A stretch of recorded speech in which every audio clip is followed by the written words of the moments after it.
ngira ngo mpere ku ingingo yo kuvuga ubuhamya Minisitiri Bizimana yatugejejeho. Hari ubundi buhamya burebure burimo amateka akomeye Theoneste nawe amaze kutugezaho. Ibyo twumvise byose bifite aho bishingiye, ni ukuri. Abafite uko babihakana cyangwa babihakanya, ngira ngo bafite akazi gakomeye kugira ngo uhindure amateka nk'ayo y'abantu nk'abandi, uyagire uko ushaka, yaba mu gihugu hano byaba hanze, cyane cyane bakunze guhindura aya mateka yacu ku mpamvu zitandukanye.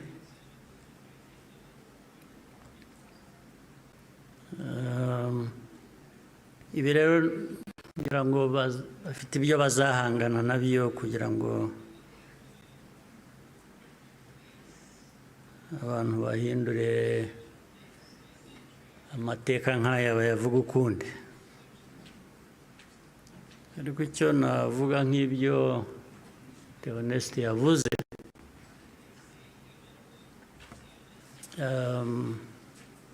ibihe byo birahinduka, ibihe byarahindutse.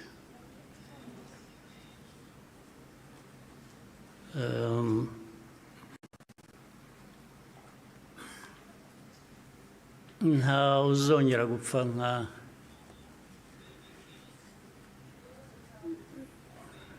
nk'uko Theoneste yabivugaga n'abapfuye, cyangwa nawe uko yapfuye. Buriya yarapfuye, kuba ariho ni nko kuzuka, ariko nta wakongera gupfa kuriya. Impamvu kandi mu zindi nyinshi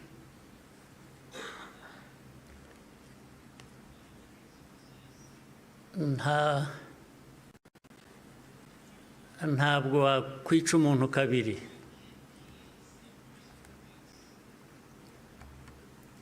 Ubigerageje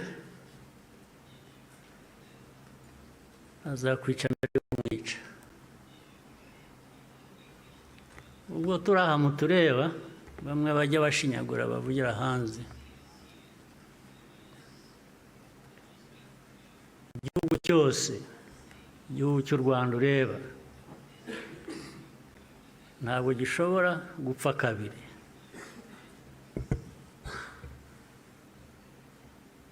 Mbere y'uko wakwica u Rwanda uzakwica. Ntabwo wakwica abantu kabiri, ntibibaho. Tureba aha ntabwo twapfa kabiri. Ari twe bakuru, ari abana bacu, ntawe uzabica kabiri, ntibishoboka, ntabwo byakunda.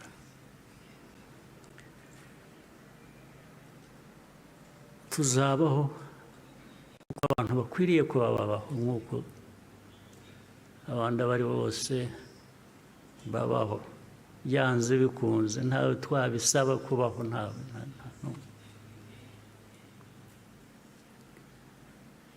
Uko mbivuze uku, hari ababyumva ukundi cyangwa hari abazabisubiramo ukundi, ariko uko mbivuze ni uko nguko aba ariko mu gutwara.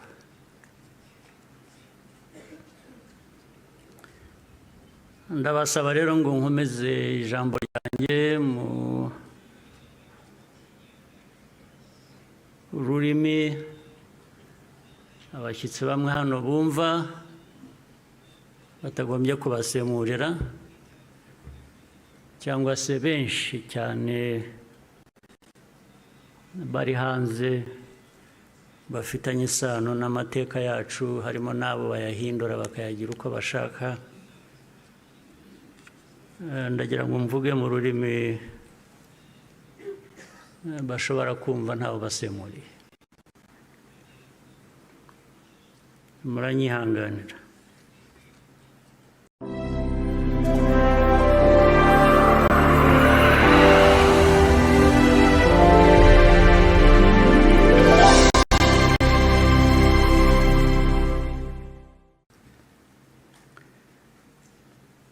Today,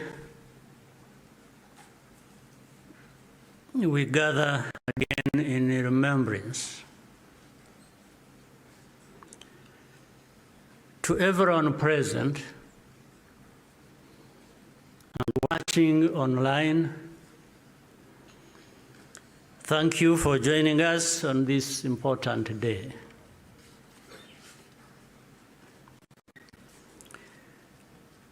We deeply appreciate the friends who join us every year in person or in spirit without fail. I thank the survivor who has just spoken.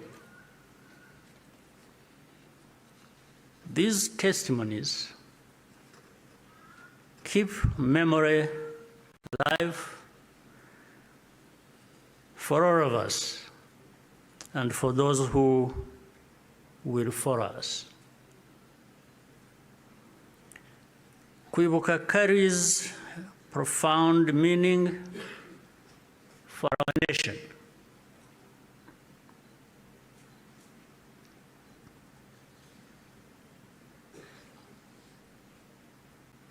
It is how we confront and overcome the divisions that nearly destroyed us.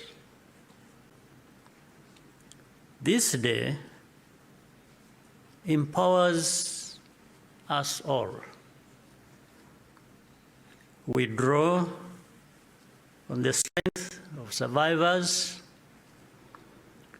who provide the reservoir of humanity that feeds our nation's soul.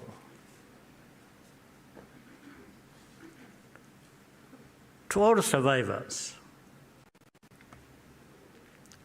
know that you are not alone.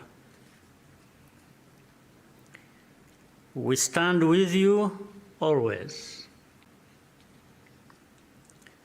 Everything we have achieved was only possible because all Rwandans decided to join hands in a common purpose. We honor the role played by every Rwandan in our country's rebirth. The reality of the genocide is clear for all to see. The ringleaders were convicted in international courts with rigorous evidence. The Gacaca process documented the course of the genocide in every single village and neighborhood in Rwanda. Over 50 million handwritten pages were produced during the 10 years of Gacaca. Right here, where we are standing, 250,000 victims of the genocide are laid to rest. And in 2018, the United Nations General Assembly adopted a resolution that called the genocide against the Tutsi by its proper name, with the support of every member state but one.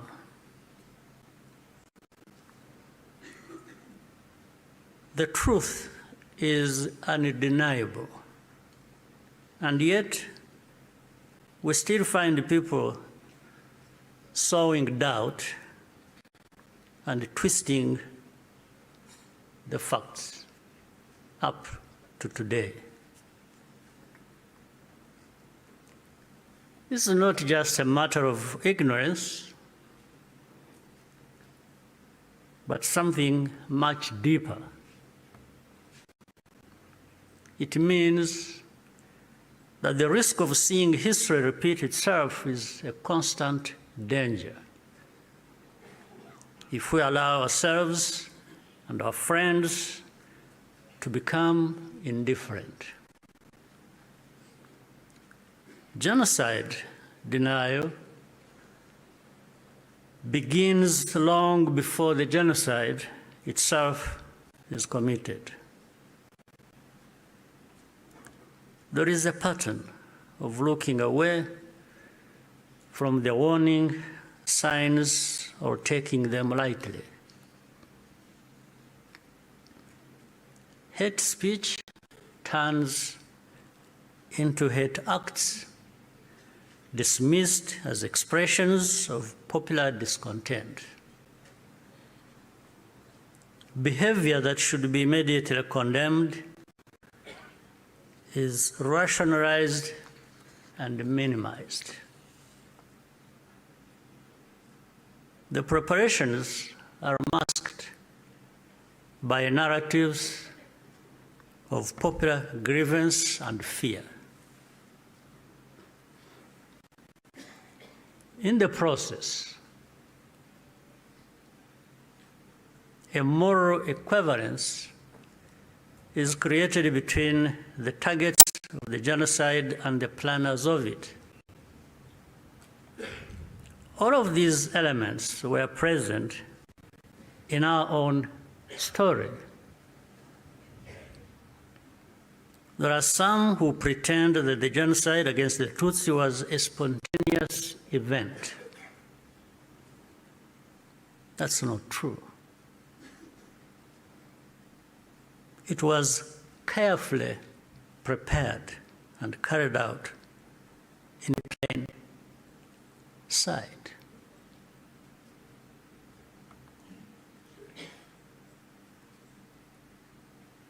Regrettably, some who spoke the truth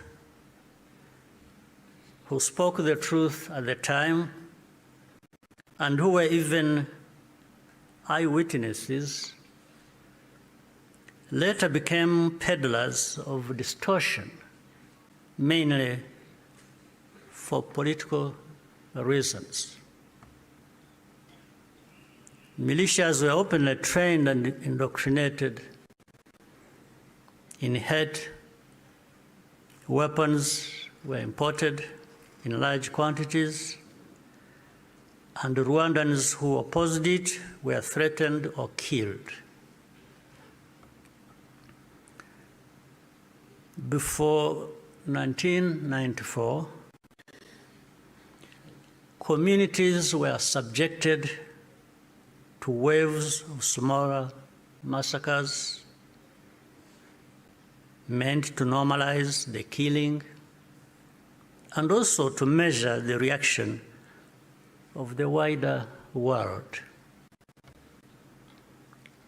And with only a few heroic exceptions, the world was unconcerned until it was too late. In the early 1960s, after countless Tutsis were killed or forced into exile, international voices such as Bertrand Russell, to name just one, described it as systematic extermination.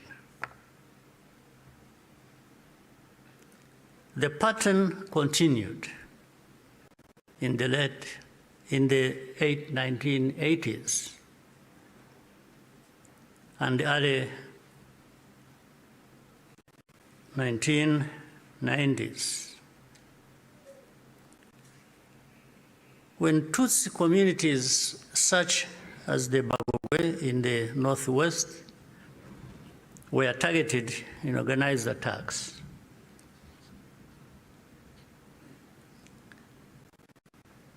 in 1993,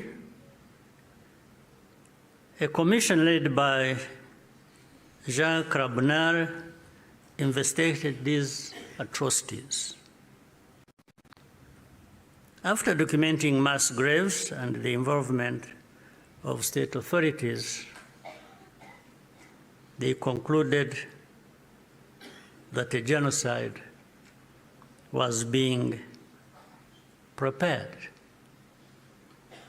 In the same year, the UN Special Rapporteur,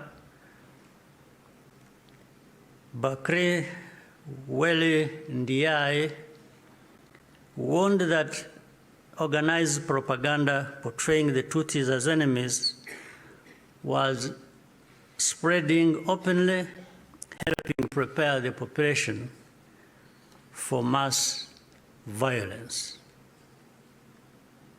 In January 1994, the command of the United Nations mission in Rwanda sent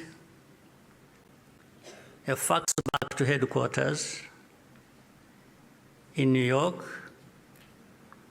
with detailed intelligence that Interahamwe were stockpiling weapons and compiling lists of Tutsis to be killed. He was then ordered to share the information with the very government which was preparing the genocide and to take no further action. And sadly, the reaction today is no different here in our region. And you can see it right before our eyes. When the genocide began, the nature of the crime was immediately obvious. All Tutsi were targeted because of their identity. Nowhere was safe, including churches and schools. That horrific reality only underscores the humanity and the courage of the Rwandans who took risk to provide hiding places for their fellow citizens. The reaction of the international community was to evacuate foreigners and withdraw most peacekeepers. At Eto, Kichikiro, when the peacekeepers withdrew, thousands of desperate Tutsi were left to die. Such scenes were repeated across the country. If these forces had instead been supported to protect Rwandans, the killers could have been deterred and many people would still be alive. The lives saved by the United Nations peacekeepers who were allowed to remain makes clear how much more could have been done with political will. Even as the killings accelerated, the language used to describe what was happening itself became a matter of calculation. Genocide is defined in international law precisely to create an obligation to act.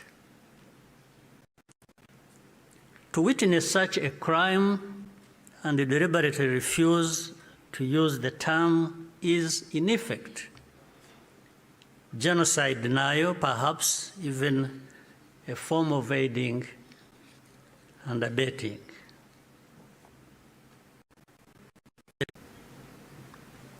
Earning universal respect. Indeed, no sanctions or insult from outside can ever tarnish the honor and integrity of Rwanda's defense and security forces, who are among the finest that can be found anywhere.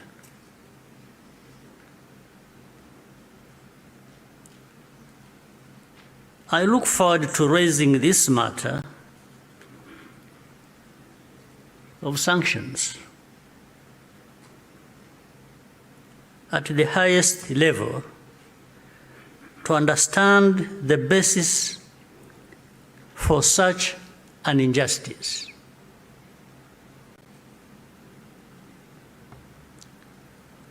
Rwandans understand the cost of tolerating extremism, and our central security principle is to put the protection of civilians first. After the genocide, Rwandans chose to rebuild our country together. With that came a promise to never let the politics of genocide take root ever again. I tell you, genocide cannot happen here again. It won't happen.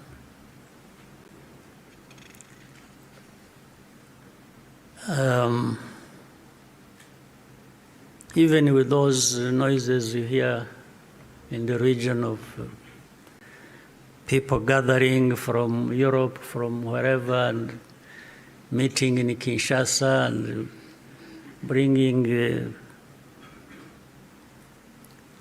the son of Habyarimana and relatives and others from wherever and gathering, all of that is just noise. It cannot amount to anything that will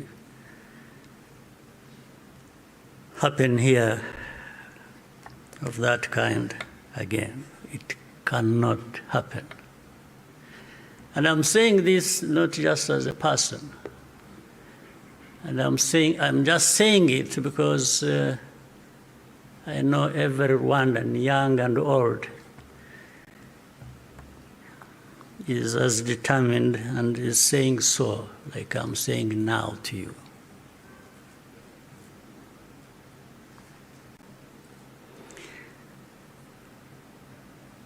Along the way, Rwandans faced constant criticism and many attempts to twist our history. But the power we will always have is to use our minds to see the truth, and our voices to speak up when something is not right. You can never silence us. in whatever form. We must be clear about the dangers that remain. When the genocidal government collapsed in July 1994, the soldiers and the militia fled across the border into DRC, forcing millions of civilians along with them.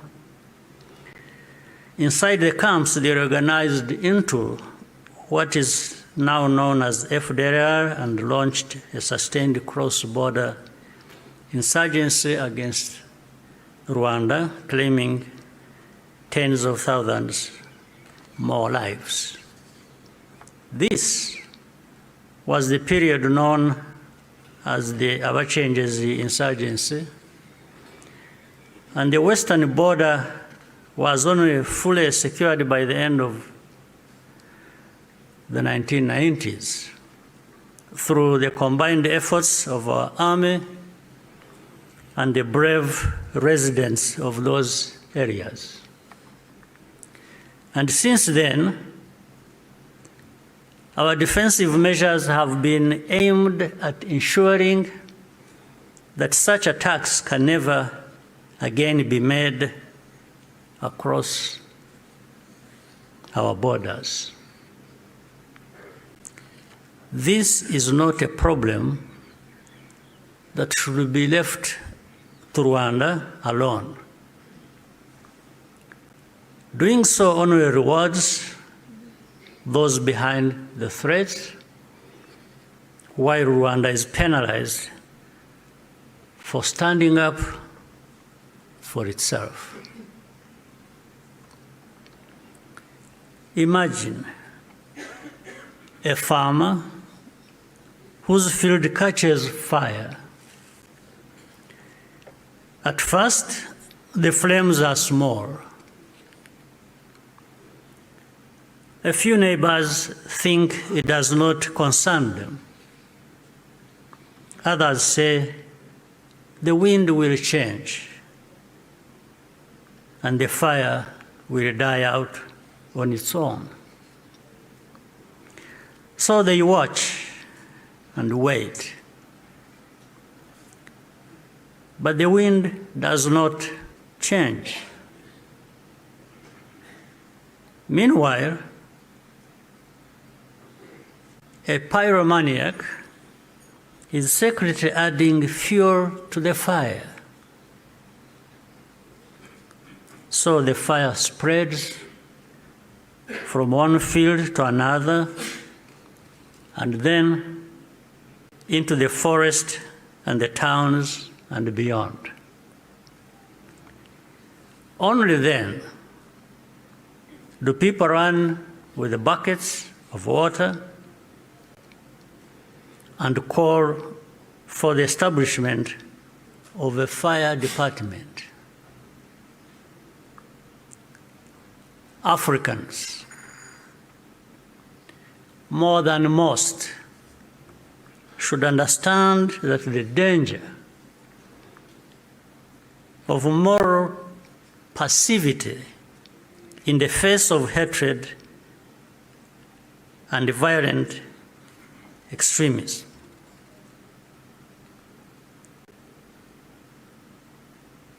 We should understand that danger, especially in the face of hatred and violent extremism. Africans, more than most, we must be reminded by all this history. Today, our continent accounts for the majority of the world's active conflicts. In 1994, Africa's collective institutions also failed to respond. I say this because the call for African sovereignty legitimate and necessary as it is,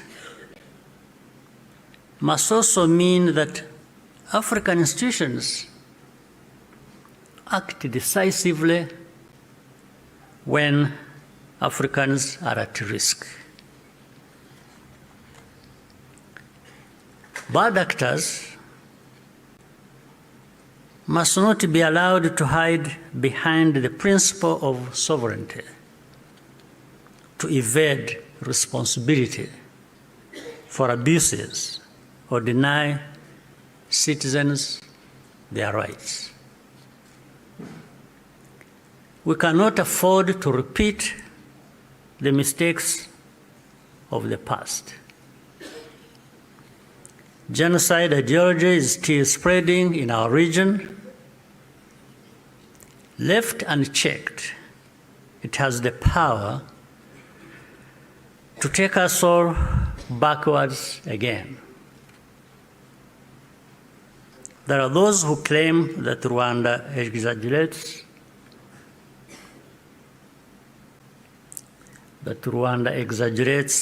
these concerns, or that we have ulterior motives. This is not only false, it exposes the deep cynicism that led to the tragedy we commemorate today. What sustains Rwanda today is the unity of Rwandans and the convictions that, like all people, we have the right to live in safety and dignity and at peace with all our neighbors. What we ask is for partners to join with us to fight extremism, rather than punishing Rwanda for defending itself. We owe future generations of Rwandans more than survival. They deserve to inherit a secure, united, and bold country and an integrated and confident Africa. We invite you to stand with us in remembrance and also in action. I thank you for your patience and kind attention. Murakoze cyane.